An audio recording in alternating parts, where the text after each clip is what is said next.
Bismillahirrahmanirrahim. Assalamualaikum warahmatullahi wabarakatuh.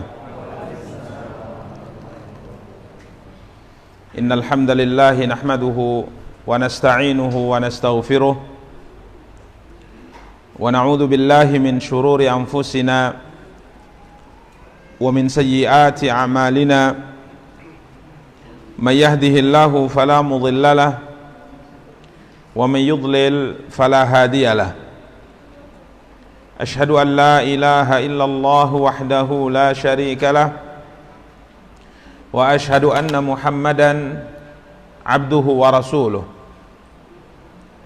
Salawatu rabbi wa salamuhu alaihi wa ala alihi wa ashabihi wa man sara ala nahjihi wa darbihi wastanna bi sunnatihi ila yaumiddin wa sallama tasliman katsira. Amma ba'du. Ikhwani wa akhawati kaum muslimin, kaum muslimat, rahimani wa rahimakumullahu jami'a. Alhamdulillah, puji dan syukur senantiasa kita ucapkan untuk Allah Subhanahu wa taala atas nikmat dan karunia yang diberikan oleh Allah Subhanahu wa taala untuk kita semua. Salawat beserta salam semoga senantiasa dilimpahkan oleh Allah untuk junjungan dan panutan kita Nabi Allah yang mulia Muhammad sallallahu alaihi wasallam. Ikhwani wa akhawati kaum muslimin, kaum muslimat, rahimani wa rahimakumullahu jami'ah. Biidznillah, pada kesempatan yang berbahagia kali ini kita akan kembali melanjutkan pembahasan kita, mencoba untuk membaca dan menjelaskan kitab Riyadhus Shalihin karya Al-Imam Abu Zakaria Yahya bin Sharaf An-Nawawi rahimahullahu ta'ala, yang pada pertemuan yang lalu alhamdulillah kita telah mulai mengkaji dan membahas hadis nomor 168 67. Baik, 168 belum masuk ya?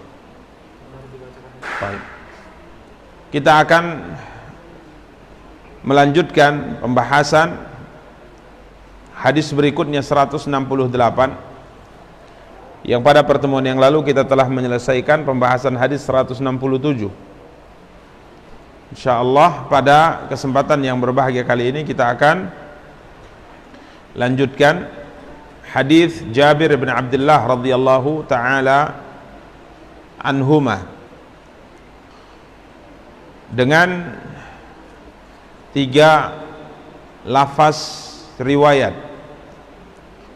Hadis Jabir bin Abdullah radhiyallahu anhuma disebutkan oleh Imam An-Nawawi rahimahullah dengan 3 lafaz riwayat berkaitan dengan sunnah yang dicontohkan oleh Nabi sallallahu alaihi wasallam, diperintahkan dan dicontohkan oleh beliau alaihi salatu wassalam demi untuk memuliakan dan menghormati nikmat Allah Subhanahu wa taala. Para ikhwah dan akhwat yang dimuliakan dan dirahmati oleh Allah Subhanahu wa taala, Jabir berkata, sesungguhnya Rasulullah sallallahu alaihi wasallam amara bilaqil asabi'i was-sahfah wa qala innakum latadruna fi ayyihal barakah. Jabir berkata, sesungguhnya Rasulullah sallallahu alaihi wasallam memerintahkan agar laqil asabi' was-sahfah, menjilati jari jemari dan piring. Ya, asal makna sahfah adalah nampan atau talam, ya, yang digunakan untuk makan beberapa orang. Nabi SAW memerintahkan untuk menjilati jari jemari dan piring. Waqala, kemudian Rasulullah SAW bersabda, innakum latadruna fi ayyihal barakah. Apa sebabnya? Sesungguhnya kalian tidak mengetahui di manakah keberkahan itu. Ini lafaz yang pertama dari hadis Jabir bin Abdullah radhiyallahu taala anhu yang diriwayatkan oleh Imam Muslim. Kemudian lafaz yang kedua, idza waqa'at luqmatu ahadikum falyakhudha wal yumit ma kana biha min adha wal ya'kulha wala yada'ha lisyaitan wala yamsah yadahu bil mandili hatta yal'aqa asabi'ahu fa innahu la yadri fi ayyi ta'amihil barakah. Apabila luqmah ahadikum, yakni suapan makanan salah seorang di antara kamu, waqa'at, jatuh,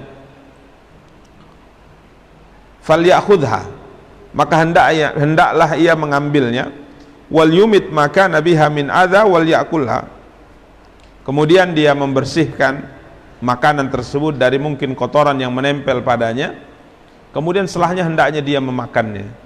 Wala yada'ha lisyaitan, dan jangan makanan tersebut dia biarkan untuk syaitan. Kemudian Rasulullah sallallahu alaihi wasallam bersabda, wala yamsah yadahu bil mandil, dan Nabi sallallahu alaihi wasallam melarang seseorang itu membersihkan tangannya dengan mandil, dengan sabut tangan, tisu atau yang lainnya, atau mencucinya dengan air, hatta yal'aqa asabi'ahu, sampai ia menjilati jari jemarinya. Fa innahu la yadri fi ayyi ta'amihil barakah, karena sungguhnya ia tidak tahu di bahagian makanan manakah yang akan mendatangkan keberkahan. Ini lafaz yang kedua. Lafaz yang ketiga, Rasulullah sallallahu alaihi wasallam bersabda, inna syaitana yahduru ahadakum inda kulli syai'in min sya'nihi, sesungguhnya syaitan itu akan hadir menyertai salah seorang di antara kalian dalam segala urusannya,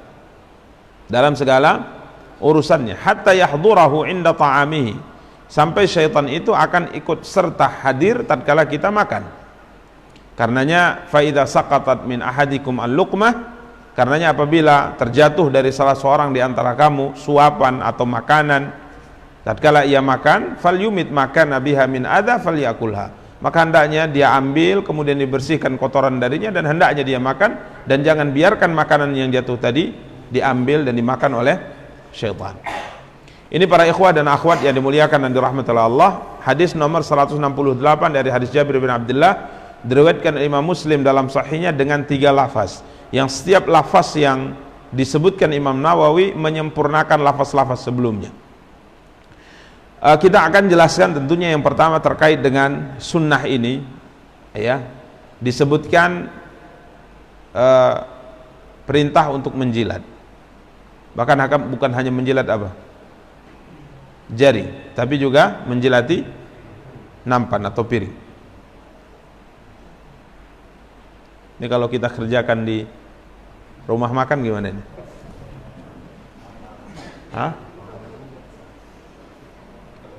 Taib, ini yang pertama. Kemudian yang kedua berkaitan dengan kalau makanan jatuh. Makanan jatuh dilarang dibiarkan, kata Rasulullah, diambil, ya kalau ada kotoran, ya kotoran selama tidak najis, ya misalnya debu atau mungkin tertempel tanah atau apa yang tidak najis, maka Nabi perintahkan untuk membersihkan dia dan dimakan. Ya, ini diantara poin-poin yang insya Allah akan kita bahas. Kenapa sampai sedemikian rupa Islam memerintahkan pemeluknya untuk melakukan hal-hal yang mungkin pada zaman sekarang ini adalah sesuatu yang tidak biasa. Kenapa sampai memerintahkan dengan perintah hal yang seperti ini? Maka para ulama mengatakan ini menunjukkan bahwa Islam mengajarkan kita untuk memuliakan dan menghormati nikmat Allah. Ya, karena nikmat Allah, nikmat yang Allah SWT berikan pada seorang hamba, walaupun kadangkala hamba tadi melihat nikmat itu adalah nikmat yang biasa, bahkan mungkin kadang meremehkan dan mengecilkan nikmat tersebut, tapi sebenarnya tidak ada nikmat Allah yang kecil, tidak ada nikmat Allah yang kecil, tidak ada nikmat Allah yang remeh. Karena yang kadangkala remeh itu kalau dicabut saja oleh Allah SWT itu susah kita, ya. Karena para ikhwah dan akhwat yang dimuliakan dan dirahmati Allah, pembahasan ini masuk dalam pembahasan ihtiramu nikmatillah, menghormati dan memuliakan nikmat Allah sebagai bentuk syukur yang diwajibkan oleh Allah kepada kita. Ya. Sehingga diperintahkan untuk sampai hal yang sedemikian rupa. Karena makanan ya, ini nikmat besar. Ini nikmat besar. Seperti kita sekarang makan nasi. Jadi satu butir nasi itu kadang-kala kita anggap remeh. Satu butir nasi itu kita anggap remeh. Padahal ini nikmat yang sangat besar yang Allah anugerahkan pada kita. Dan bisa saja Allah cabut nikmat ini, kita tidak bisa apa-apa. Coba lihat orang-orang yang serba kekurangan di beberapa negara yang kita dengar, ya, atau mungkin sebahagian saudara-saudara kita yang kondisi hidupnya tidak seperti kita. Jadi makanan yang mungkin kita anggap itu biasa, dianggap oleh mereka luar biasa. Karenanya Islam memerintahkan kita menghormati nikmat Allah, mensyukurinya supaya selalu ditambah oleh Allah, atau kalaupun ditambah minimal dipertahankan oleh Allah. Ya, karena syukur ini sebagai penentu. Allah SWT berfirman, la in syakartum la azidannakum wa la in kafartum inna azabi lasyadid. Jika saat ini kalian bersyukur, kata Allah, niscaya kami akan menambahkan nikmat itu untukmu. Namun jika saat ini kau kufur terhadap nikmatku, maka sesungguhnya azabku itu sangat keras. Jangan kemudian kita menyangka bahwa ya negeri kita alhamdulillah, kalau yang namanya beras, namanya nasi itu kalau perhitungannya ya nggak akan habis dimakan dan dimanfaatkan oleh 7 keturunan. Siapa yang menyangka demikian? Ambil pelajaran dari kisah Saba, ya, yang dikenal dengan bendungan apa? Waqad kana li saba'in fi maskanihim ayah, di mana mereka penduduk Sabak berhasil membuat bendungan yang sangat besar, menahan air hujan, aliran air, sehingga menjadi irigasi untuk mereka. Ya, sehingga disebutkan bahwa mereka adalah masyarakat yang disebutkan oleh Allah dalam ayat Al-Qur'an, baldatun thayyibatun wa rabbun ghafur. Fa'aradu, kata Allah, dia adalah negeri thayyibah, negeri yang baik, dan Rabb yang maha pengasih lagi pemurah. Apa yang terjadi? Yang orang tidak menyangka bahwa tidak ada seorang pun yang menyangka bahwa nikmat yang ada pada mereka ini akan hilang seketika. Nggak ada yang menyangka. Ya, akan tapi apa yang mereka lakukan? Fa'aradu fa'arsalna alaihim sailal arimi. Mereka berpaling dari jalan Allah. Mereka tidak bersyukur atas nikmat yang Allah berikan. Seketika Allah hancurkan bendungan itu. Bahkan disebutkan dalam sebagian cerita Israiliyat, bendungan yang besar dan megah itu, yang dibangun dengan kekuatan dan seterusnya, yang orang menyangka nggak akan pernah bisa jebol. Tidak menyangka demikian, akan tapi digerogoti oleh tikus dalam cerita Israiliyat. Dilubangi oleh tikus, akhirnya retak, jebol, habis. Apa yang terjadi? Yang terjadi adalah kekeringan, yang terjadi adalah kemiskinan, sehingga terpaksa orang-orang Arab Sabak akhirnya berpindah dari tempat itu. Inilah cerita kenapa di Madinah akhirnya ada orang-orang Arab dari suku Aus dan Khazraj. Ini sebabkan karena kota mereka sudah hancur gara-gara pecahnya bendungan mereka. Bisa saja ya. Nasallallahu alaihi wasallam. Jadi jangan kita sangka bahwa negeri kita yang katanya tongkat bisa apa? Bisa jadi tanaman, ya. Ya memang seperti itu. Ya cuma lihat tongkatnya juga ya. Kalau tongkat besi nggak mungkin bisa hidup. Tapi memang insya Allah negeri kita ini luar biasa, luar biasa. Dengan curah hujannya, dengan tumbuhannya, nikmat luar biasa. Artinya mungkin di negeri kita ini tidak ada orang yang penting usaha kecuali pasti akan makan, nggak akan mungkin kelaparan. Tapi apakah kita bisa menjamin kalau kita tidak bersyukur atas nikmat ini, kemudian nikmat ini akan terus bisa dirasakan yang sebagian orang mengatakan sampai 7 keturunan? Belum tentu kalau tidak bersyukur. Maka ini diantara bentuk syukur kita kepada Allah. Diantara bentuk syukur kita kepada Allah, menghormati dan memuliakan nikmat yang Allah anugerahkan kepada kita. Jadi jangan remehkan apapun nikmat yang diberikan oleh Allah Subhanahu wa taala. Allahumma kecuali kalau memang tidak mungkin bisa dimanfaatkan, apa boleh buat? Apalagi kalau dimanfaatkan akan mendatangkan mungkin penyakit dan sebagainya, mungkin ya sudah. Misalnya basi dan sebagainya. Tapi kalau masih bisa dimanfaatkan, manfaatkan. Jadi judulnya hadis ini berkaitan dengan memuliakan dan menghormati nikmat Allah sebagai bentuk apa? Syukur kita kepada Allah Subhanahu wa taala. Karenanya diperintahkan laqil asabi wasahfa, diperintahkan untuk menjilati jari setelah selesai makan, bahkan bukan hanya menjilati jari akan tapi menjilati piring. Ya mungkin kalau dulu orang-orang tua kita mengajarkan, kalaupun tidak mungkin diambil dijilat, ini kan ekstrim mungkin ya. Apalagi kalau di rumah makan, atau apalagi kalau di pesta kan gitu kan. Tengok, ih aneh ini kan. Ini ajaran baru nih kan gitu. Padahal ini hadis nih dalam Sahih Muslim. Taib. Mungkin dia pakai jari di apa namanya?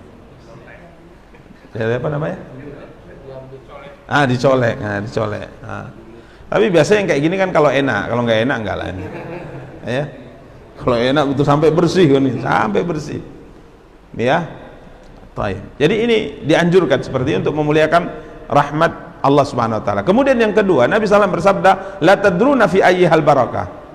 Di antara sebabnya, ya di samping dia memuliakan nikmat Allah sebagai bentuk syukur, Nabi SAW mengatakan kalian tidak tahu di manakah keberkahan itu dari makanan. Kita ambil satu piring. Kita ambil satu piring.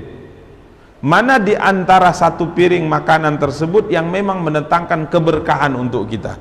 Yang maksud dengan keberkahan di sini adalah kebaikan. Mendatangkan apa?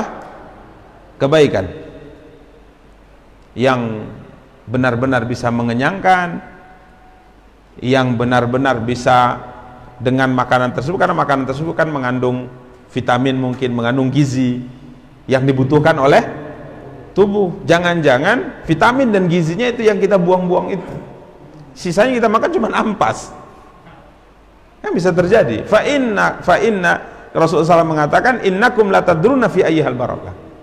Lagi pula makanan itu tatkala mendatangkan keberkahan, para ulama mengatakan dia akan yuqawwi fi taatillah, akan memberi kekuatan seorang hamba untuk melakukan ketaatan kepada Allah Subhanahu wa taala. Ini yang kemarin kita sebutkan. Kadang-kala kita banyak makan tapi untuk ibadah nggak kuat. Padahal secara logika orang banyak makan tenaganya pasti lebih kuat daripada orang yang nggak banyak makan, kan gitu. Ya, kalau ada orang lemas jalan, kita tanya dia siang hari misalnya ba'da zuhur, lemas sekali dia jalan. Kita tanya, apa pertanyaan kita? Udah makan belum? Nah kan gitu. Jam 10 dia lemas, kita tanya, udah sarapan belum? Belum, cuma lontong tadi kan gitu. Padahal lontong itu sarapan.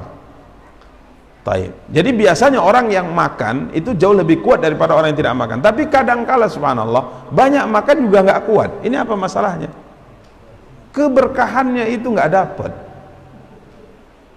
Jadi makan aja tapi nggak kuat-kuat gitu, lemas saja, suruh ibadah nggak bisa.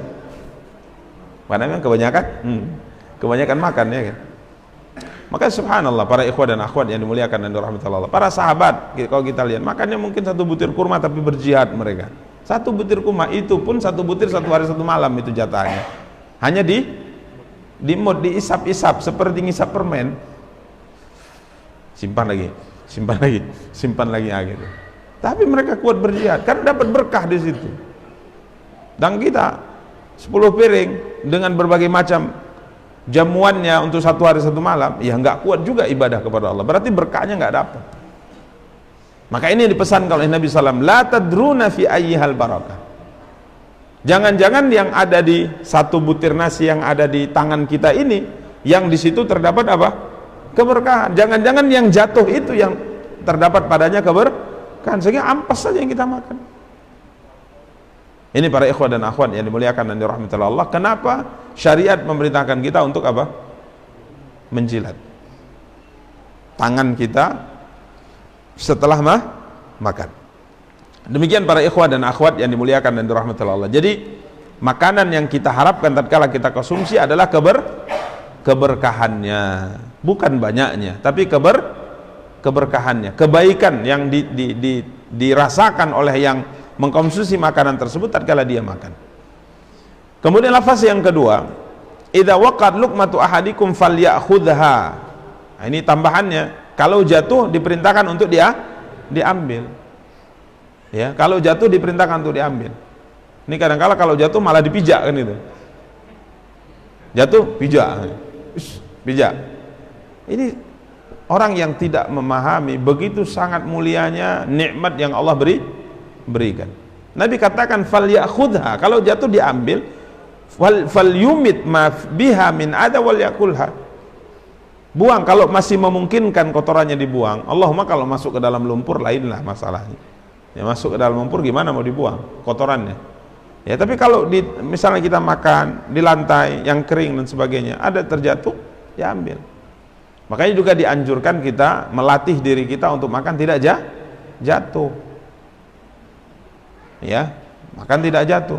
Apalagi makan tidak habis.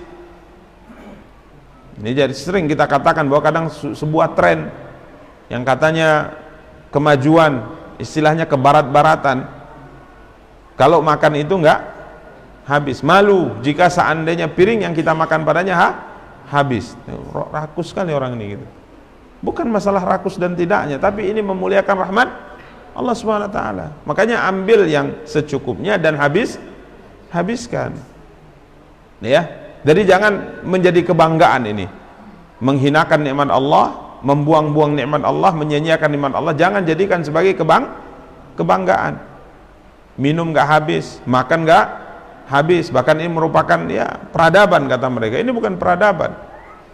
Ini adalah sesuatu yang bisa membuat Allah SWT murka, dan ini merupakan jalan syaitan. Allah SWT berfirman, wala tubadzir tabdzira innal mubadzirina kanu ikhwanas syayatin wa kana syaitanu li rabbih kafura. Jangan kamu mubadzir, menyia-nyiakan nikmat Allah SWT, membuang-buang karunia Allah SWT. Ya, innal mubadzirina kanu ikhwanas syayatin. Sebenarnya orang-orang yang melakukan itu adalah temannya syaitan, dan teman syaitan itu adalah makhluk yang sangat kufur kepada Allah Subhanahu wa taala. Jadi jatuh diambil. Kemudian Nabi SAW katakan wala yada'ha li syaitan. Jangan dia biarkan dimakan oleh apa? Syaitan. Baik. Apabila dikaitkan dengan lafaz yang kedua mengisyaratkan bahwa syaitan itu yahduru ahadukum inda kulli syai'in min sya'nihi hatta yahdurahu inda ta'amihi. Bahwa syaitan itu selalu ikut serta dalam aktivitas kita sehari-hari. Karena memang Allah Subhanahu wa taala memberikan kuasa atau izin kepada syaitan untuk berserikat dengan kita dalam aktivitas kita. Ya, banyak cerita tentang iblis alaihi laknatullah yang tatkala diperintahkan untuk sujud dia tidak mau, kemudian Allah murka dan seterusnya, dia malah menantang Allah. Maka Allah Subhanahu wa taala mengatakan wastabziz man istata'ta minhum bi khaylika wastabziz man istata'ta minhum bi sautika wa ajlib alaihim bi khaylika wa rajilika wa syarikhum fil amwali wal auladi wa'iduhum wa ma ya'iduhum asyaitanu illa ghurura. Allah mengatakan hasunglah, ya, siapa yang kamu sanggup di antara mereka dengan ajakanmu, goda mereka. Siapa yang sanggup kau goda mereka. Ya, ini kata Allah Subhanahu wa taala. Kemudian wa ajlib alaihim bi khaylika wa rajilik. Kemudian Allah Subhanahu wa taala mengatakan kerahkanlah pasukan berkudamu, kerahkanlah pasukan pejalan kakimu untuk menyesatkan mereka. Lakukan kata Allah. Kemudian Allah Subhanahu wa taala mengatakan wasyarikhum fil amwali wal aulad, dan berserikatlah dengan mereka pada harta dan anak-anak mereka. Wa'iduhum, dan berilah janji mereka, dan tidaklah janji syaitan kecuali tipu daya saja kata Allah. Jadi dalam izin yang Allah berikan kepada syaitan, syarikhum fil amwali wal aulad, berserikatlah, kongsilah kamu dengan mereka di harta dan anak-anak mereka. Sebagian para ulama ahli tafsir mengatakan ini masalahnya berkaitan dengan sebagian, ada dua tafsir memang, akan tapi banyak dari kalangan ahli tafsir mentafsirkan ayat ini dengan mengatakan bahwa memang Allah izinkan syaitan untuk bersama kita dalam beberapa aktivitas, dalam makan, dalam minum, ya. Bahkan Nabi SAW mengatakan tatkala kita berhubungan dengan istri juga Nabi memerintahkan kita untuk membaca apa? Doa, supaya tidak ada peran syaitan di sana. Taib. Dalam makan, Nabi SAW mengatakan kalau malam hari dikatakan apabila seorang menutup pintu rumahnya dengan membaca bismillah, maka syaitan akan mengatakan, tidak ada kawan-kawan tempat bermalam kita malam ini, karena ditutup pakai membaca bismillah. Tapi ini syaitan dari kalangan jin ya, syaitan dari kalangan jin. Tapi kalau syaitan dari kalangan manusia lain. Jadi syaitan dari bangsa jin itu masuknya dari pintu dia. Jadi kalau pintunya ditutup baca bismillah, dia nggak bisa masuk dari manapun, nggak bisa dari lubang jendela, nggak bisa dari atas, nggak. Jadi lebih beradab syaitan dari bangsa jin daripada syaitan dari bangsa manusia. Makanya kalau tutup pakai bismillah udah aman, tidur aja antum, nggak usah tutup yang lainnya. Oh salah juga, karena syaitan ada dua, dari bangsa jin, ada dari bangsa manusia.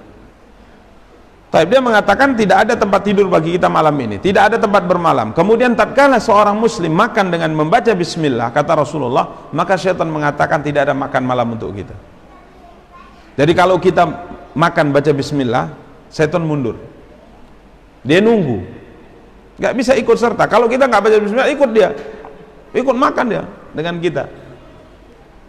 Tapi kalau kita baca bismillah, syaitan mundur, nggak bisa. Kapan dia dapat makan? Kalau ada yang jatuh dan kita tidak ambil, itu yang diambil. Maka Nabi katakan kalau jatuh, ambil, bersihkan, makan, jangan berikan itu kepada syaitan. Jadi jangan kasih ampun dia, ya, sampai terus kelaparan. Ya, kalau guru-guru kita mengatakan jangan sampai setannya lebih gemuk dari kita, ya, setannya lebih gemuk dari kita. Semangat dia untuk menyesatkan kita karena kuat, makan dan minum free, gratis, ya. Makanya para ulama mengatakan kalau kita baca bismillah, sekalipun kita baca bismillah, ya dia tidak ikut bisa makan bersama dengan kita, satu nampan satu piring dengan kita, duduk di dekat kita, dia nggak bisa kalau kita baca bismillah. Akan tapi kalau ada yang jatuh tidak kita ambil, itulah yang diambil. Maka jangan tinggalkan untuk apa? Untuk syaitan, diambil, jangan kau biarkan. Ya, demikian para ikhwah dan akhwat yang dimuliakan dan dirahmati oleh Allah Subhanahu wa taala. Jadi ini yang dimaksud idza waqat luqmatu ahadikum falyakhudha wal yumit maka nabiha min adza wal yakulha wala yad'ha lisyaitan. Jadi diambil, dibersihkan, dimakan, jangan ditinggalkan untuk syaitan.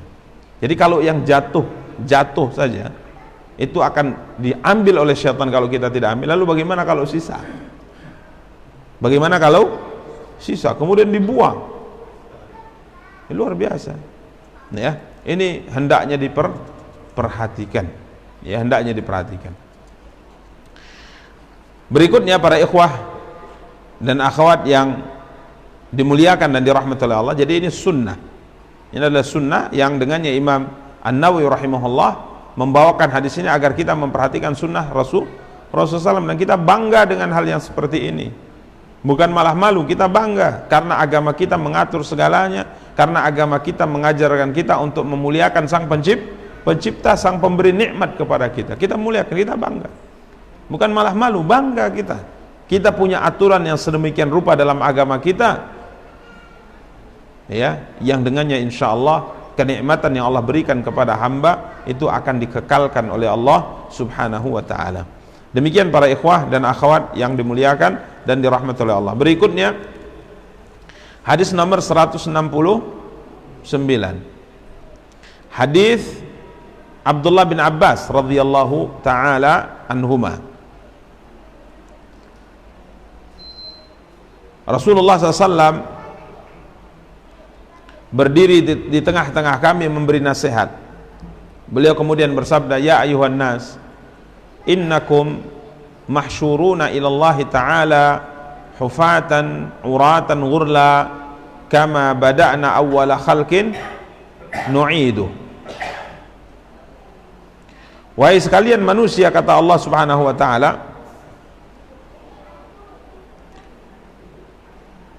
ya ayuhan nas, Rasulullah SAW bersabda, wahai sekalian manusia, innakum mahsyuruna ilallah, kelak kalian akan dibangkitkan kepada Allah, kemudian dikumpulkan hufatan uratan hurla, dalam keadaan hufat, tidak bersandal, tidak pakai alas kaki, uratan, tidak berbusana atau telanjang, ghurlan, tidak berkhitan, jadi belum dikhitan, jadi tidak pakai sandal, tidak berbusana dan belum dikhitan, persis seperti kita lahir pertama kali di atas muka bumi ini. Ya, tidak ada seorang manusia pun yang lahir pakai baju, nggak ada. Tidak ada seorang manusia pun lahir bersandal, nggak ada. Tidak ada seorang manusia pun lahir dalam kondisi berkhitan. Ada sebagian mengatakan Nabi Muhammad SAW dilahirkan dalam kondisi sudah berkhitan, nggak benar. Sejarah menjelaskan bahwa beliau dikhitan di hari ke-7 oleh sang kakek Abdul Muttalib. Bahkan sang kakek membuat jamuan makanan. Ya. Jadi beliau dilahirkan belum berkhitan, kemudian dikhitan oleh sang kakek. Di hari ke-7 dalam sebagian athar lahir langsung dikhitan. Ya, karena kebiasaan bangsa Arab dahulu. Taib. Jadi persis seperti kita dilahirkan pertama kali di dunia. Allah berfirman, "Kama badana awwala khalqin nu'iduhu wa'dan 'alaina inna kunna fa'ilin." Sebagaimana dahulu kami mengawali penciptaanmu, maka begitu pula kami akan mengulanginya. Wa'dan 'alaina, janji atas kami, sungguhnya kami pasti akan melakukannya, dan tidak ada sulit bagi Allah Subhanahu wa taala. Disebutkan dalam hadis Abu Hurairah radhiyallahu taala bahwa manusia dimatikan oleh Allah Subhanahu wa taala setelah tiupan sangkakala yang pertama. Jadi sangkakala ditiup, terjadi kehancuran alam semesta dan semua manusia mati. Semua manusia mati dan dibiarkan dalam waktu yang cukup lama. Ya, sampai tatkala sudah berlalu 40 harikah atau 40 bulankah atau 40 tahunkah, setelah berlalu 40 tidak disebutkan secara pasti 40 maksudnya 40 hari atau 40 bulan atau 40 tahun. Ya, kalau seandainya 40 hari maka kali 1000, karena satu hari di akhirat sama seperti 1000 tahun hidup di dunia. Ini perbandingan ya, minimal. Jadi setelah 40 Allah SWT turunkan hujan yang halus ke atas muka bumi, yang sudah berubah, yang manusianya sudah hancur semuanya kecuali tulang ekor, kecuali orang-orang yang dikecualikan oleh Allah tidak hancur jasadnya seperti para nabi. Ya, para nabi jasadnya tidak hancur. Ini janji Allah SWT. Tapi selain mereka dan selain orang-orang yang dikhususkan oleh Allah SWT, maka jasad mereka hancur kecuali tulang ekor. Kemudian Allah turunkan hujan yang halus seperti gerimis membasahi bumi yang sudah berubah ini bentuknya. Maka tumbuhlah manusia dari awal tulang ekor tadi seperti tanaman yang tersiram hujan. Ya, tumbuh. Tangannya, badannya, kepalanya muncul, dan kondisinya persis seperti tatkala dia dilahirkan dulu, tidak bersandal, tidak berbusana dan belum dikhitan. Ya, jadi sudah berbentuk tubuh tapi belum hidup karena belum ditiupkan apa? Ruh. Ini sebelum tiupan yang kedua. Maka setelah tepat waktunya perintah Allah SWT telah tiba untuk ditiup sangkakala yang kedua, maka Israfil meniupnya untuk yang kedua kalinya, maka roh pun dilepas kembali ke jasad masing-masing. Maka roh-roh kita akan kembali ke jasad kita masing-masing, maka kemudian hidup, bangkit semua dari kubur mereka, bangkit dari kematian yang cukup lama, bangkit, hidup karena rohnya sudah kembali. Ya, bangkitlah dalam kondisi tidak berbusana, dalam kondisi tidak bersandal, dalam kondisi tidak berpakai pakaian telanjang. Bingunglah khususnya orang-orang yang tidak beriman, orang-orang yang tidak mengimani akan adanya hari kebangkitan, bingung. Ini hari apa? Apa yang terjadi? Ya, kiranya adalah hari yang dijanjikan, disebut dengan hari kiamat. Hari kiamat. Maka tatkala manusia bangkit dalam kondisi tidak berbusana, orang kata Rasulullah dalam hadis ini, ala wa inna awwalal khalaiki yuksa yaumal qiyamah Ibrahim alaihissalam. Manusia yang pertama kali, kata Rasulullah SAW, diberikan pakaian pada hari kiamat, di hari kebangkitan itu adalah Nabi Ibrahim. Nabi Ibrahim, beliau pertama kali dikasih pakaian. Pernah kita sebutkan, sebagian ulama menyebutkan karena sebagai balasan di saat beliau akan dicampakkan ke api dengan menggunakan apa? Manjani, ketapel besar. Beliau ditelanjangi dulu. Betul-betul dihinakan beliau saat itu, tapi beliau sabar. Beliau sabar karena beliau kala itu mendakwahkan tauhid, mendakwahkan keesaan Allah, mempertahankan itu di hadapan kaumnya. Ya, jadi beliau ditelanjangi dulu, kemudian dimasukkan ke dalam manjani, ketapel besar, karena memang tidak bisa mendekat ke api yang berkobar begitu sangat besar itu karena begitu panasnya. Jadi diletakkan di manjani, kemudian dilemparkan dalam kondisi telanjang. Maka Allah SWT memberikan balasan kepada beliau, penghormatan kepada beliau, bahwa beliaulah manusia yang pertama kali akan diberikan apa? Pakaian oleh Allah menutupi apa? Auratnya. Kemudian para ikhwan dan akhwat yang dimuliakan dan dirahmati Allah, digiring manusia ke padang mahsyar, digiring manusia ke padang mahsyar. Padang mahsyar itu di Syam. Padang mahsyar itu di Syam. Di Syam itu ya Palestina, Yordania, Suriah, itu Syam, daerah Syam. Di sana tempat, kata Rasulullah SAW, ardul mahsyar. Di sanalah tempat dikumpulkannya manusia. Jadi seluruh manusia yang hidup di atas muka bumi ini semuanya akan digiring ke sana. Ya, akan digiring ke sana. Jadi yang meninggal di Indonesia, kita orang Indonesia meninggal di Indonesia, nanti akan digiring ke sana. Nyeberangi lautan, Ustaz. Enggak ada lagi lautan. Ya, semuanya adalah dataran rata. Bumi ini berubah sudah. Tidak ada laut, tidak ada gunung, tidak ada hutan, tidak ada lembah. Ya, dia hanya rata, berwarna putih bagaikan perak. Ini bumi yang sudah dirubah oleh Allah, tapi tetap bumi ini gitu. Makanya Allah SWT mengatakan, minha khalaqnakum wa fiha nu'idukum wa minha nukhrijukum taratan ukhra. Kalian diciptakan dari tanah dan akan kembali ke tanah dan akan dibangkitkan di situ juga gitu. Jadi kita akan bangkit di mana kita mati, di mana jasad kita berada, di situ akan hidup. Kemudian kita akan digiring menuju mahsyar. Ya. Ada yang diberi pakaian, ada yang tidak, digiring semuanya bergerak ke sana. Bahkan disebut dalam hadis, ada yang diberi kendaraan, ada yang harus berjalan kaki. Terpaksa digiring. Mau tak mau digiring, mau lari kemana? Ini hari yang disebutkan adalah hari perhitungan. Nanti di sana ditentukan kalian surga atau neraka. Jadi sebenarnya kalau boleh lari, kita lari gitu karena takut. Tapi mau kemana lari? Digiring semuanya ke sana. Ya, dikumpulkan di padang mahsyar. Dan Nabi SAW akan sebutkan di sini tentang di antara hal yang terjadi di padang mahsyar nanti apa. Banyak kejadiannya ya. Silakan baca awal mula hari kebangkitan dan sampai akhir surga atau neraka. Kejadiannya itu sangat banyak dan semuanya menakutkan. Sampai-sampai Nabi SAW katakan, kalau kalian tahu apa yang aku tahu, kalian tidak akan pernah tertawa dan kalian akan terus nangis. Ya, kalian tidak akan bisa bersenang-senang kalau kalian tahu hakikat apa yang aku tahu. Bahkan kalian akan keluar dan akan kalian taburi kepala kalian dengan menggunakan pasir karena begitu takutnya. Tapi ini disampaikan oleh Rasulullah SAW agar kita mempersiapkan diri bahwa semua kita akan menjalani apa yang disabdakan oleh Nabi kita yang mulia sallallahu alaihi wasallam. Insyaallah pada pertemuan akan datang kita akan lanjutkan terkait dengan apa yang terjadi di padang mahsyar setelah manusia digiring ke sana. Demikian para ikhwan dan akhwat yang dimuliakan dan dirahmati oleh Allah yang dapat kita sampaikan.